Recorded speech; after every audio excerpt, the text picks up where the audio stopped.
ক্ষেত্ৰত আমি এটা কথা কওঁ, শংকৰজ্যোতি বৰুৱা জামিনৰ কথাত আমি এটাই কথা কওঁ, এই অসমীয়া খিলঞ্জীয়া মানুহৰ জয়, এই অসমীয়া ইয়াত অসমত বসবাস কৰা মানুহৰ জয়।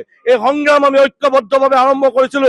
বীৰ লাচিত অসমে কেতিয়াও পিছহুকি সংগ্ৰাম নকৰে। কালি সংবাদমেলতো আমি একেটা কথাই কৈছিলো, ভাৰতীয় ন্যায় ব্যৱস্থাৰ ওপৰত যে আমাৰ বিশ্বাস আছে, ভাৰতীয় ন্যায় ব্যৱস্থাৰ ওপৰত যে আমাৰ আস্থা আছে, এই কথাষাৰ বীৰ লাচিত অসমৰ মজিয়াৰ পৰা আমি বহুবাৰ কৈ আহিছো। আৰু আজি তাকে প্ৰমাণিত কৰি আকৌ শংকৰজ্যোতি বৰুৱাক শংকৰজ্যোতি বৰুৱাৰ এই ঘটনাটো আকৌ প্ৰমাণ হ'ল। অভিযুক্ত যিসকল আছে তেওঁলোকক কৰায়ত্ব কৰি জেললৈ দিয়ক। আজি দুজন মূল অভিযুক্ত ইয়াত আটক হৈছে। দুলীয়াজান আৰক্ষীক আমি সহৃদয়েৰে শুভেচ্ছা জ্ঞাপন কৰিছো। এই সফলতা অসমীয়া মানুহৰ, খিলঞ্জীয়া মানুহৰ, অসমক বসবাস কৰা প্ৰত্যেকটো জাতি জনগোষ্ঠীৰ। শংকৰজ্যোতি বৰুৱা ঘৰৰ ল'ৰা ঘৰলৈ ঘূৰি আহিছে। দুলীয়াজানবাসী সকলো ৰাইজলৈ আমাৰ অনুৰোধ, ল'ৰাটোক আদৰি আনক।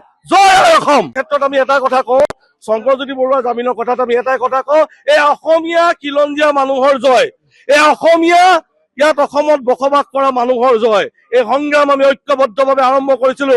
বীৰ লাচিত অসমে কেতিয়াও পিছহুকি সংগ্ৰাম নকৰে। কালি সংবাদমেলতো আমি একেটা কথাই কৈছিলো, ভাৰতীয় ন্যায় ব্যৱস্থাৰ ওপৰত যে আমাৰ বিশ্বাস আছে, ভাৰতীয় ন্যায় ব্যৱস্থাৰ ওপৰত যে আমাৰ আস্থা আছে, এই কথাষাৰ বীৰ লাচিত অসমৰ মজিয়াৰ পৰা আমি বহুবাৰ কৈ আহিছো। আৰু আজি তাকে প্ৰমাণিত কৰি আকৌ শংকৰজ্যোতি বৰুৱাৰ এই ঘটনাটো আকৌ প্ৰমাণ হ'ল। অভিযুক্ত যিসকল আছে তেওঁলোকক কৰায়ত্ব কৰি জেললৈ দিয়ক। আজি দুজন মূল অভিযুক্ত ইয়াত আটক হৈছে। দুলীয়াজান আৰক্ষীক আমি সহৃদয়েৰে শুভেচ্ছা জ্ঞাপন কৰিছো। এই সফলতা অসমীয়া মানুহৰ, খিলঞ্জীয়া মানুহৰ, অসমক বসবাস কৰা প্ৰত্যেকটো জাতি জনগোষ্ঠীৰ। শংকৰজ্যোতি বৰুৱা ঘৰৰ ল'ৰা ঘৰলৈ ঘূৰি আহিছে। দুলীয়াজানবাসী সকলো ৰাইজলৈ আমাৰ অনুৰোধ, ল'ৰাটোক আদৰি আনক। জয় অসম। ক্ষেত্ৰত আমি এটা কথা কওঁ, শংকৰজ্যোতি বৰুৱা জামিনৰ কথাত আমি এটাই কথা কওঁ, এই অসমীয়া খিলঞ্জীয়া মানুহৰ জয়, এই অসমীয়া ইয়াত অসমত বসবাস কৰা মানুহৰ জয়। এই সংগ্ৰাম আমি ঐক্যবদ্ধভাৱে আৰম্ভ কৰিছিলো। বীৰ লাচিত অসমে কেতিয়াও পিছহুকি সংগ্ৰাম নকৰে। কালি সংবাদমেলতো আমি একেটা কথাই কৈছিলো, ভাৰতীয় ন্যায় ব্যৱস্থাৰ ওপৰত যে আমাৰ বিশ্বাস আছে, ভাৰতীয় ন্যায় ব্যৱস্থাৰ ওপৰত যে আমাৰ আস্থা আছে, এই কথাষাৰ বীৰ লাচিত অসমৰ মজিয়াৰ পৰা আমি বহুবাৰ কৈ আহিছো। আৰু আজি তাকে প্ৰমাণিত কৰি আকৌ শংকৰজ্যোতি বৰুৱাৰ এই ঘটনাটো আকৌ প্ৰমাণ হ'ল। অভিযুক্ত যিসকল আছে তেওঁলোকক কৰায়ত্ব কৰি জেললৈ দিয়ক। আজি দুজন মূল অভিযুক্ত ইয়াত আটক হৈছে। দুলীয়াজান আৰক্ষীক আমি সহৃদয়েৰে শুভেচ্ছা জ্ঞাপন কৰিছো।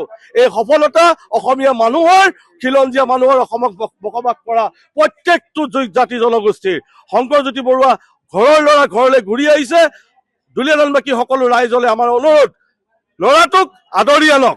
জয় অসম। ক্ষেত্ৰত আমি এটা কথা কওঁ, শংকৰজ্যোতি বৰুৱা জামিনৰ কথাত আমি এটাই কথা কওঁ, এই অসমীয়া খিলঞ্জীয়া মানুহৰ জয়, এই অসমীয়া ইয়াত অসমত বসবাস কৰা মানুহৰ জয়।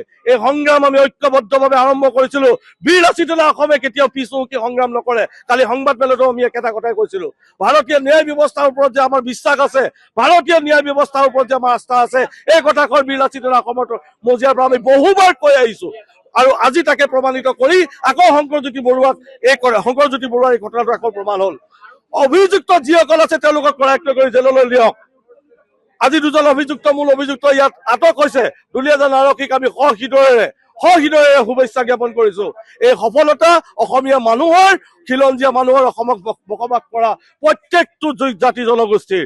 শংকৰজ্যোতি বৰুৱা ঘৰৰ ল'ৰা ঘৰলৈ ঘূৰি আহিছে। দুলীয়াজানবাসী সকলো ৰাইজলৈ আমাৰ অনুৰোধ, ল'ৰাটোক আদৰি আনক। জয় অসম।